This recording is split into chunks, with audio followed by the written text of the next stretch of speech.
If one be found slain in the land which the Lord thy God giveth thee to possess it, lying in the field, and it be not known who hath slain him, then thy elders and thy judges shall come forth, and they shall measure unto the cities which are round about him that is slain.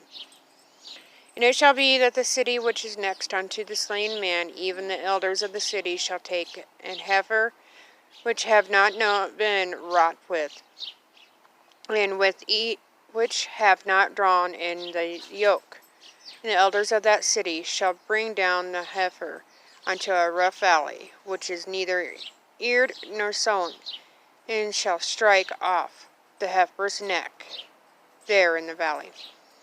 And the priests, the sons of Levi, shall come near, for them the Lord thy God hath chosen to minister unto him, and to bless in the name of the Lord, and by their word shall every controversy and every stroke be tried. And all the elders of that city that are next unto the slain man shall wash their hands over the heifer that is beheaded in the valley. And they shall answer and say, Our hands have not shed this blood, neither have our eyes seen it. Be merciful, O Lord, unto thy people Israel, whom thou hast redeemed, and lay not innocent blood unto thy people of Israel's charge, and the blood shall be forgiven them. So shalt thou put away the guilt of innocent blood from among you, when thou shalt do that which is right in the sight of the Lord. When thou goest forth to war against thine enemies, and the Lord thy God hath delivered them into thine hands, and thou hast taken them captive, and seest among the captives a beautiful woman, and hast a desire unto her, that thou wouldest have her to be thy wife, then thou shalt bring her home to thine house, and she shall shave her head, and pare her nails. And she shall put the remnant of the captivity from off her, and shall remain in thy house, and bewail her father and her mother a full month. And after that thou shalt go in unto her, and be her husband, and she shall be thy wife. And it shall be, if thou have no delight in her, then thou shalt let her go whither she will. But thou shalt not sell her at all for money.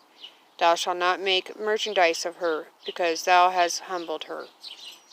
If a man have two wives, one beloved and another hated, and they have borne him children, both the beloved and the hated, and if the firstborn son be hers that was hated, then it shall be, when he maketh his sons to inherit that which he hath, that he may not make the son of the beloved firstborn before the son of the hated, which is indeed the firstborn. But he shall acknowledge the son of the hated for the firstborn, by giving him a double portion of all that he hath. For he is the beginning of his strength, the right of the firstborn is his.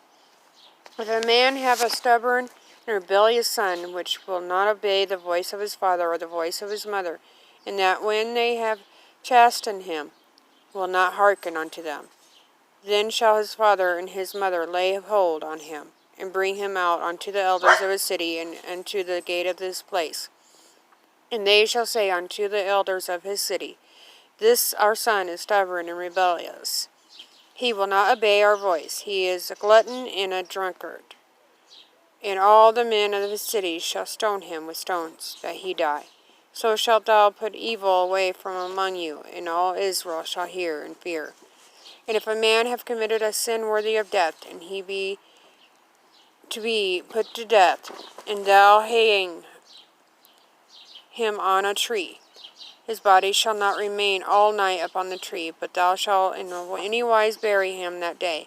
For he that is hanged is accursed of God. That thy land be not defiled, which the Lord thy God giveth thee for an inheritance.